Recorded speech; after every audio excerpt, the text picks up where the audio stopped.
اس commitment کے اوپر کہ عوام کی مشکلات کو کم کیا جائے. یہ بنیادی جو کمٹمنٹس ہیں وہ عوام کی بہتری کے لیے جو اصولی کمٹمنٹس ہیں اس کے اوپر پورا اترنے کی یقین دہانی دی گئی. اسی لیے ہم آگے بڑھ رہے ہیں اور ڈیفینیٹلی جب آگے بڑھ رہے ہیں تو ہم جواب طلبی بھی لیتے رہیں گے اور ہم یہ ایشورٹی بھی لیتے رہیں گے اور ہم یہ اوپر سے آبزرو بھی کریں گے ان چیزوں کو تاکہ ایک چیک اینڈ بیلنس کا سسٹم بھی رہے اور وہ جو کمٹمنٹس ہیں جو حکومت کر رہی ہے آنے والے انشاءاللہ کچھ ہی دنوں کی بات ہے جب پارلیمنٹ قیام میں آئے گی تو وہ اپنی کمٹمنٹس بھی پوری کرے گی اور وہ وعدے بھی پوری کرے گی جو عوام سے انہوں نے کیا اور وہ بھی ان کو پورا کرنا پڑے گا جو سیاسی جماعتوں سے کمٹمنٹ انہوں نے لی ہے کہ وہ ان اپنے اصولی موقف کے اوپر پورا اتریں گے, وہ ان مسائل کا حل نکالیں گے, عوام کے جو بنیادی ایشوز ہیں کور ایشوز ہیں جو اسپیشلی معیشت سے ریلیٹڈ ایشوز ہیں ان بحران کو ختم کرنے میں اپنا کیا کردار ادا کرتے ہیں.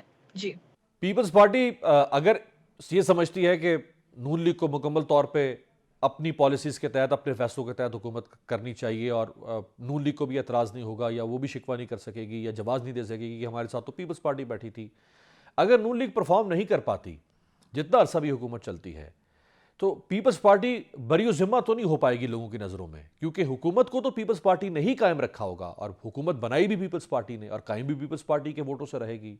اگر آپ وزارتیں نہ بھی لیں یہ امپریشن آپ پھر بھی ظاہر نہیں کر پائیں گے کہ یہ حکومت ہماری نہیں ہے, یہ حکومت صرف نواز شریف کی یا شہباز شریف کی ہے. حکومت آپ کی بھی تصور کی جائے گی لوگوں کی نظروں میں اور جواب دہی تو آپ کو بھی کرنا پڑے گی. دیکھیں جب جواب دے تو تب ہم ہوں ڈیفینیٹلی اکاؤنٹیبلٹی تو ہوتی ہے اور وہ سیاست دان ہی کیا جو یہ سمجھے کہ اس کی اکاؤنٹیبلٹی نہیں ہوگی. جب ہم پارلیمنٹ پہنچتے ہیں اس دن سے ہماری اکاؤنٹیبلٹی جو ہے وہ سٹارٹ ہو جاتی ہے. اس دن سے ہی جب ہم ذمہ داری ایز اے لیجسلیٹر لیتے ہیں ہم تب سے ہی اپنے عوام کو جواب دہ بھی ہوتے ہیں. تو اکاؤنٹیبلٹی تو ہے اور رسپانسبلٹی تو ہے سب کی ہے, ہر ایم این اے کی ہے, ہر پارلیمنٹیرین کی رسپانسبلٹی ہوتی ہے کہ وہ ایشور کروائے ان پرومسز کو جو عوام سے کیے گئے وعدے ہیں اس کو فلفل کرے. لیکن جو پیپلز پارٹی کا منشور ہے, جو ہمارا 10 نکاتی منشور جس کو لے کر بلاول بھٹو صاحب نے پوری کیمپین چلائی, پوری الیکشن کی کیمپین ہم نے کراچی سے لے کر خیبر پختونخوا, بلوچستان, پنجاب ہر جگہ جا کے ہم نے وہ کیمپین کی اور وہ جو کیمپین تھی اس میں جو ہمارے نکات تھے وہ تو 100% ہم اس کو تب فلفل کر سکتے تھے جب ہمارے پاس واضح اکثریت سے ہم آتے اور ہم اپنی حکومت بناتے اور وزیر اعظم جو ہے وہ پیپلز پارٹی سے ہو. لیکن اس وقت چونکہ نمبرز کا ایشو ہے اور نمبرز جو ہے وہ کسی بھی سیاسی جماعت کے پاس, نہ نون لیگ کے پاس واضح طور پہ اکثریت تھی, نہ تو پی ٹی آئی کے پاس تھی, البتہ Pakistan Peoples Party second largest party بن کر سامنے ابھری ہے. تو یہ تو نمبرز کی سچویشن ایسی تھی کہ ہمیں آگے بڑھنا تھا. ہم اس میں دوبارہ تو الیکشنز نہیں کرا سکتے. ہم ظاہری بات ہے ملک ایک مشکل حالات سے گزر رہا ہے, اس میں معاشی سچویشن کا بھی ہمیں ادراک ہے, اندازہ ہے. لہٰذا جو ہماری کمٹمنٹس ہیں, جو ہماری عوام کے ساتھ کمٹمنٹس تھیں, تو وہ تو ہم 100% تب فلفل کر سکتے جب ہمارے پاس اپنا ہماری پیپلز پارٹی کے وزیر اعظم ہوتے. لیکن بات یہ ختم نہیں ہوتی. جب ہم حکومت کے ساتھ پی ایم ایل این کے ساتھ کھڑے ہوں گے تو ہم اپنی حد الامکان کوشش کریں گے کہ جو وعدے ہم نے اپنے لوگوں سے کیے ہیں الیکشن سے پہلے, ہم ان وعدوں کو پورا کرنے کے لیے 100% اپنی ایفرٹس لگائیں. اس میں سے کئی ساری ایسی چیزیں ہیں جو شاید ہم کامیاب بھی ہو جائیں ان وعدوں کو پورا کرنے میں, لیکن ہو سکتا ہے چونکہ اتحادی گورنمنٹ کے اندر ہر بات جو ہے وہ آپ کی مرضی کے مطابق نہیں چلتی, ڈیلیز ہوتے ہیں اور جو ہے ان ڈیلیز کو کنٹرول کرنا پڑتا ہے. بہت ساری شارٹ کمنگز ہوتی ہیں, ان کو دیکھنا پڑتا ہے. فل فلیج پاورز تو نہیں ہوتے, لیکن اگر ہم اپنی ذات کا سوچیں, اگر ہم ایز اے پولیٹیکل پارٹی اپنی انفرادی اپنی پارٹی کے بارے میں سوچیں تو میرا خیال ہے پھر تو ہم آگے نہیں بڑھ سکتے تھے. اور ہمارا آگے بڑھنا عوام کے حق میں بہتر ہے, ہمارا آگے بڑھنا ملک کے حق میں بہتر ہے. ہم اسی لیے آگے بڑھے اور یہ راستہ ہم جو اختیار کر رہے ہیں وہ ہم اسی لیے کر رہے ہیں کہ ایگو پالیٹکس, پرسنل پالیٹکس کو پیچھے رکھ کے ہم جب ملک کا سوچتے ہیں تو ہمیں یہ فیصلے ایسے کرنے پڑتے ہیں جس سے جو ہے ہم آگے بڑھیں. جی ناز بلوچ صاحبہ, جے یو آئی کافی تنقید کر رہی ہے اس اتحاد کے اوپر اور حافظ عبداللہ صاحب نے کہا ہے کہ یہ جو اتحاد ہے پیپلز پارٹی اور مسلم لیگ نون کا, یہ بالجبر شادی ہے، اس تاثر کو کیسے زائل کریں گے آپ کہ یہ رضامندی سے ہو رہا ہے سب کچھ پیپلز پارٹی اور نون لیگ میں، کروایا نہیں جا رہا؟ دیکھیں کوئی جبرن تو اتحاد کوئی پارٹی نہیں کرتی ہے. پاکستان پیپلز پارٹی تو وہ سیاسی جماعت ہے جس نے آئین پاکستان متفقہ آئین پاکستان 73 کا دیا. ہم نے پچھلے سال ہی golden jubilee of the constitution of Pakistan celebrate کی. دنیا بھر سے ہم لوگ آئے اس ہمارے ایونٹ میں سیلیبریٹ کرنے کے لیے. تو پیپلز پارٹی تو کانسٹیٹیوشن کے اوپر بلیو کرنے والی جماعت ہے. پیپلز پارٹی نے ہمیشہ مشکل وقتوں میں سیکریفائس کیا. تو ہم کبھی یہ نہیں کہتے کہ ہم جبری طور پہ تو کبھی کسی سے کوئی بات نہ منوائی جاتی ہے، نہ پیپلز پارٹی جبر کی بنیاد کے اوپر فیصلے کرتی ہے. ہم عقل کی بنیاد پہ فیصلے کرتے ہیں، اور عقل اور شعور یہ کہتی ہے کہ یہ ایک ایسا وقت ہے جس کے اندر کشیدگی کو بڑھانے کی سیاست نہیں کرنی چاہیے. اپنی ذات کی پالیٹکس کو پیچھے رکھ کے ملک کا سوچنا جس جماعت کی ترجیح ہوگی تو اس نے کوئی راستہ نکالنا ہوتا ہے. وہ راستہ جمہوریت کا راستہ ہے، وہ راستہ پارلیمنٹ کا راستہ ہے، وہ راستہ حکومت کا راستہ ہے، وہ راستہ خوشحالی کا راستہ ہے. جس راستے کے لیے ہم نے اگر ہاتھ بڑھایا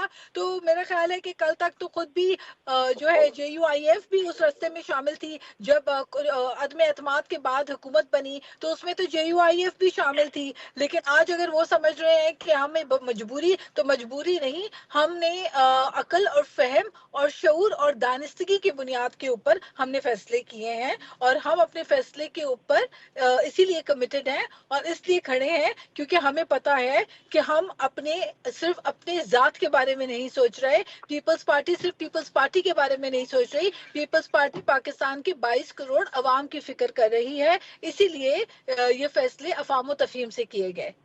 سندھ کی وزارت اعلیٰ کے بارے میں میں آپ سے جاننا چاہوں گا ناز صاحبہ کہ کیا فریال تالپور صاحبہ سندھ کی وزیر اعلیٰ ہو سکتی ہیں؟ کیونکہ کہا جا رہا ہے کہ اگر پنجاب میں خاتون وزیر اعلیٰ سامنے آ رہی ہیں مریم نواز، تو سندھ میں بھی پیپلز پارٹی کسی خاتون کو وزیر اعلیٰ بنائیں گی. دیکھیں پاکستان پیپلز پارٹی وہ پولیٹیکل پارٹی ہے جس نے پہلی خاتون وزیر اعظم پاکستان کو دی.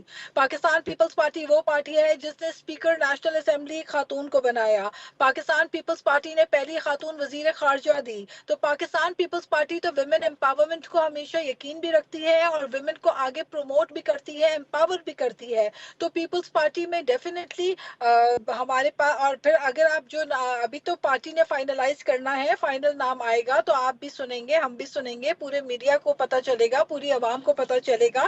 لیکن یہ بات میں کوئی شک نہیں کہ اگر فریال تالپور صاحبہ کی آپ بات کر رہے ہیں تو انہوں نے تو اپنی پالیٹکس جو ہے وہ ناظم کے طور پہ شروع کی، اور وہاں پہ جب وہ ناظم بنی، پہلی خاتون ناظم کے طور پہ انہوں نے اپنا بڑا اچھا کردار ادا کیا. پھر طویل عرصہ MNA رہی، پھر MP ہو کر انہوں نے ڈیلیور کیا، اور وہ الیکشن لڑ کے براہ راست جیت کر جب آتی ہیں تو ڈیفینیٹلی اچھے بہت ہی پوٹینشیل کینڈیڈیٹ ہیں وہ. اور اسی طریقے سے اور بھی ہمارے پاس پارٹی کے جو بھی فیصلہ ہوگا، جو بھی کینڈیڈیٹ ہوگا وہ پوٹینشیل کینڈیڈیٹ ہوگا. پیپلز پارٹی عوام کی امنگوں پہ پورا اترنے کے لیے ہر وہ فیصلہ کرے گی انشاءاللہ تعالی جس سے عوام میں بھی خوشی ہو، جس میں عوام کے مسائل کا بھی حل ہو. تو انشاءاللہ تعالی پیپلز پارٹی کے کینڈیڈیٹس جو ہے وہ اتنے میں سمجھتی ہوں کہ اتنے کمیٹڈ ہیں کہ انشاءاللہ فیصلہ جو بھی ہوگا اچھا فیصلہ ہوگا، بہت اچھا فیصلہ ہوگا. تو اور آپ کو بھی پتہ چلے گا اور جلد اناؤنس ہو جائے گا انشاءاللہ. بہت بہت شکریہ ناز بلوچ، پاکستان پیپلز پارٹی کی مرکزی رہنما ہمارے ساتھ موجود تھیں. ایک بریک پہ جاتے ہیں، بریک سے واپسی پہ آپ کے سامنے رکھیں گے نئی حکومت جو منتخب ہونے جا رہی ہے اگلے چند دنوں میں، اس حکومت کے سامنے کون کون سے سیاسی اور معاشی چیلنجز ہوں گے.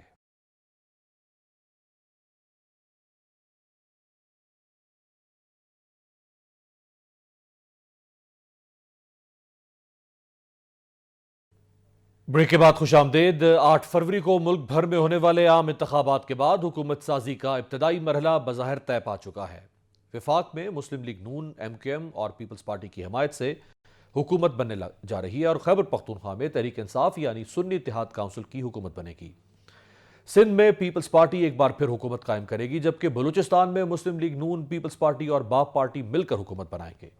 سب سے اہم وفاقی حکومت ہے کیونکہ اس نے اہم ترین فیصلے کرنے ہیں. تاہم یہ سوالات اٹھ رہے ہیں کہ تحریک انصاف کی حکومت کے خاتمے کے بعد 16 ماہ برسر اقتدار 13 جماعتی اتحاد PDM کی کارکردگی اس حد تک مایوس کن تھی کہ پیپلز پارٹی جیسی اہم اتحادی نے بھی اس کا بوجھ اٹھانے سے انکار کر دیا تھا. نون لیگ کو الیکشن میں اس کا نقصان ہوا، جبکہ عوام الناس بدترین مہنگائی کی چکی میں پھنس کر اور پس کر رہ گئے۔ اب ایک بار پھر مرکز میں شہباز شریف کی قیادت میں ایک کمزور اتحادی حکومت بننے جا رہی ہے، تو ایسی حکومت ملک کو درپیش سخت چیلنجز کا مقابلہ کیسے کرے گی؟ نو منتخب حکومت کو جو سیاسی چیلنجز درپیش ہوں گے ان میں سیاسی استحکام قائم کرنا، اتحادیوں کو مطمئن رکھنا، بڑی اپوزیشن کو ساتھ لے کر چلنا، مخالفین کو نشانہ بنانے کی روایت کو ختم کرنا، طرز حکمرانی بہتر بنانا، میڈیا اور اظہار رائے کی آزادیوں کو یقینی بنانا، مختصر کابینہ، حکومتی اخراجات کم کرنا اور اہم ترین قانون سازی اور اصلاحات شامل ہے۔ اسی طرح نو منتخب اتحادی شہباز حکومت کو معاشی محاذ پر بھی سخت ترین جنگ لڑنا پڑے گی۔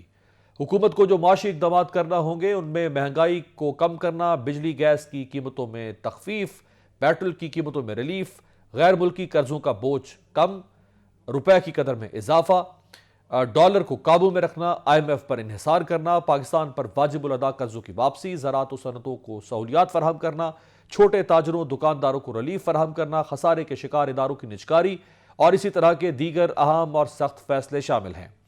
BBC کی رپورٹ کے مطابق پاکستان کے ذمے واجب الادا قرضوں کی وجہ سے جہاں ملک کی معیشت اور اس میں ترقی کی رفتار متاثر ہو رہی ہے، دوسری جانب اس کی وجہ سے ایک عام پاکستانی کی زندگی بھی شدید متاثر ہوئی ہے اور مزید متاثر ہوگی۔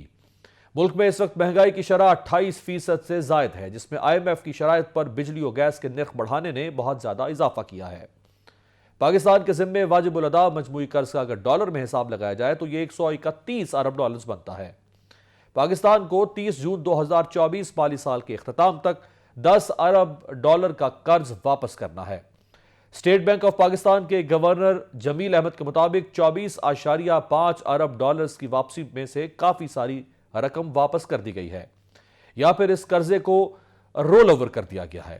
مرکزی بینک کے پاس اس وقت 8 ارب ڈالرز کے زر مبادلہ ذخائر ہیں، جس کے ذریعے قرضوں کو بھی ادا کرنا ہے اور ملک کی درآمدات کے لیے ادائیگیاں بھی کرنی ہیں۔ توانائی کے شعبے میں گردشی قرضہ 2310 ارب روپے تک جا پہنچا ہے۔